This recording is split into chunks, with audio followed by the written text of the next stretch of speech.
अस्सलाम वालेकुम नाज़रीन, मैं हूं आसिम खान और आप देख रहे हैं BBN चैनल। आइए देखते हैं आज की टॉप 10 न्यूज़। अमेरिकी सदर डोनाल्ड ट्रंप ने गोल्ड कार्ड स्कीम का ऐलान करते हुए कहा कि भारत के स्टूडेंट्स का अमेरिका की बेहतरीन यूनिवर्सिटीज से ग्रेजुएट होकर वापस जाना अफसोसनाक है, क्योंकि ये वो टैलेंट है जो अमेरिका को ज़रूरत के वक्त छोड़कर चला जाता है। उन्होंने कहा कि नई पॉलिसी का मकसद ये है कि ये स्टूडेंट्स बिना मुश्किल रेसिडेंसी हासिल कर सकें और आगे चलकर सिटीजनशिप तक का रास्ता उनके लिए खुल जाए। ट्रंप का कहना है कि पहले टफ वीज़ा रूल्स की वजह से हज़ारों भारतीय स्टूडेंट्स को वापस भेज दिया जाता था, लेकिन अब कंपनीज को भी ये सुकून होगा कि वो टॉप ग्रेजुएट्स को यहाँ रख सकते हैं। ऑस्ट्रेलिया के प्राइम मिनिस्टर एंथनी एल्बनीज़ ने कहा कि 16 साल से कम बच्चों पर सोशल मीडिया बैन शुरू में थोड़ा मुश्किल होगा। सिस्टम ठीक से सेट होने में वक्त लगेगा, लेकिन आखिरकार ये बच्चों की ज़िंदगियां बचाने और उनकी हिफाजत के लिए बहुत ज़रूरी है। उनका कहना है कि सोशल मीडिया प्लेटफॉर्म्स को अब स्ट्रिक्टली अंडर 16 अकाउंट्स को रोकना होगा, वरना उन पर भारी जुर्माना लग सकता है। उन्होंने कहा कि ये टफ डिसीजन है, लेकिन ऑस्ट्रेलिया अपनी न्यू जनरेशन को सेफ रखने के लिए ये कदम उठाने पर मजबूर है। अमेरिका के बाद अब मेक्सिको ने भी भारत पर सख्त तिजारती कदम उठाते हुए इंपोर्ट्स पर 50% तक के नए टैरिफ्स का ऐलान कर दिया है। ये कदम 2026 से नाफिज होगा और इससे गाड़ियों, ऑटो पार्ट्स, स्टील, टेक्सटाइल्स और फुटवेयर जैसी चीज़ें ज़्यादा मुतासिर होंगी। मेक्सिको का कहना है कि वो अपनी लोकल इंडस्ट्री को बचाना चाहता है, लेकिन माहिरीन के मुताबिक इस कदम से एशियन कंट्रीज के साथ ट्रेड महंगा हो जाएगा और भारत के एक्सपोर्ट्स पर भी काफ़ी दबाव पड़ने का इम्कान है। कांग्रेस MP और लोकसभा के leader of opposition Rahul Gandhi ने कहा कि कल पार्लियामेंट में होम मिनिस्टर अमित शाह की तकरीर देखकर साफ लग रहा था कि वो शदीद दबाव में है। राहुल गांधी का कहना था कि अमित शाह बहुत घबराए हुए थे, उनकी ज़बान गलत चल रही थी, हाथ कांप रहे थे और उन्होंने किसी भी सवाल का सीधा जवाब नहीं दिया। राहुल गांधी ने बताया कि उन्होंने अमित शाह को सीधे तौर पर चैलेंज किया कि वो पार्लियामेंट की ज़मीन पर आकर उनके तमाम प्रेस कॉन्फ्रेंसेस पर बात करें, लेकिन उनको कोई जवाब नहीं मिला, ना ही कोई सबूत पेश किया गया।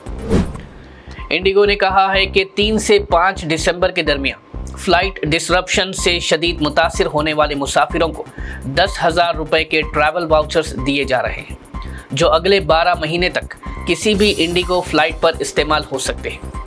एयरलाइन ने तस्दीक की कि हुकूमती क़वानीन के मुताबिक जो 5,000 से 10,000 रुपये का लाजमी मुआवजा है वो भी दिया जा रहा है। इंडिगो ने कहा कि तमाम रिफंड्स इनिशिएट कर दिए गए हैं और एयरलाइन एक बार फिर सेफ और स्मूथ सफ़र बहाल करने के लिए पुरअज़्म है। कर्नाटका के deputy chief minister DK Shiv Kumar ने union home minister Amit Shah के नेहरू के दौर में वोट चोरी के दावा को सख्त तौर पर रद्द करते हुए कहा कि जब नेहरू PM थे तब बैलेट पेपर्स इस्तेमाल होते थे, इसलिए वोट चोरी होना मुमकिन ही नहीं था। उन्होंने कहा कि अमित शाह को इस बुनियादी बात का इल्म होना चाहिए था। शिव कुमार ने यह भी कहा कि पार्लियामेंट में इलेक्शन और इलेक्टोरल रिफॉर्म्स पर असल बहस होनी चाहिए, ना कि सियासती इल्ज़ामात जो लोगों को गुमराह करते रहे। पार्लियामेंट हाउस में आज all India Muslim personal law board का एक अहम वफ्द माइनॉरिटी अफेयर्स मिनिस्टर किरण रिजिजू से मुलाकात के लिए पहुंचा, जिसमें AIMIM के प्रेसिडेंट असदुद्दीन ओवैसी, जमात इस्लामी के नेशनल प्रेसिडेंट सैयद अताउल्लाह हुसैनी और बोर्ड के दूसरे जिम्मेदारान भी शामिल थे। इस मुलाकात में आज़ाद समाज पार्टी के MP चंद्रशेखर आज़ाद भी मौजूद रहे। वफ्द ने हुकूमत से दरख्वास्त की कि उम्मीद पोर्टल पर वक्फ प्रॉपर्टीज़ अपलोड करने में आ रहे मसाइल को फ़ौरन दूर किया जाए और पोर्टल की इब्तिदाई मुद्दत को 6 महीने से बढ़ाकर 1 साल किया जाए, ताकि सभी वक्फ इदारों को बेहतर तौर पर अपना डेटा अपलोड करने का मौका मिल सके। TGSRTC ने इस दिसंबर से हैदराबाद कनेक्ट के नाम से एक नया प्लान शुरू कर दिया है, जिसके तहत हैदराबाद और सिकंदराबाद के 373 नए कॉलोनीज तक बस सर्विसेज चलाई जा रही है। हैदराबाद रीजन में 243 कॉलोनीज और सिकंदराबाद रीजन में 130 कॉलोनीज शामिल की गई है।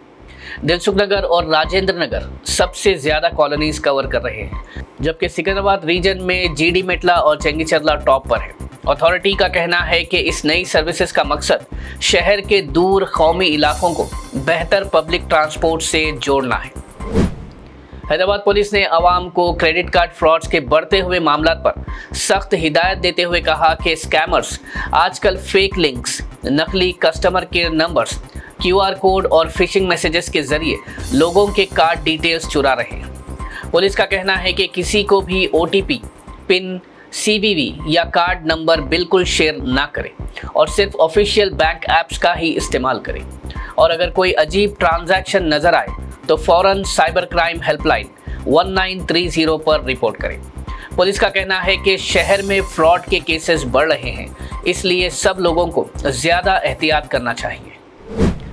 GHMC ने शहर के तमाम ट्रेडर्स से कहा है कि अपने ट्रेड लाइसेंसेस को अगले साल के लिए 20 दिसंबर 2025 तक रिन्यू कर लें। अगर कोई एस्टैब्लिशमेंट 21 दिसंबर से 19 फरवरी के दरमियान रिन्यू करेगा तो उन्हें 25% एक्स्ट्रा पेनल्टी पड़ेगी, जबकि 20 फरवरी के बाद रिन्यू करने पर यह पेनल्टी 50% तक बढ़ जाएगी। GHMC का कहना है कि ट्रेड लाइसेंस सिटी रेगुलेशंस का एक अहम हिस्सा है और उनका वक्त पर रिन्यूअल बिजनेस चलाने के लिए ज़रूरी है। ट्रेडर से अपील की गई है कि वो डेडलाइन का इंतज़ार ना करें और टाइम से रिन्यूअल करा के लीगल इश्यूज और एक्स्ट्रा खर्च से बच सके। नाज़रीन, ये थी आज की टॉप 10 न्यूज़। देखते रहिए BBN चैनल। मुझे दीजिए इजाज़त। अल्लाह हाफिज़।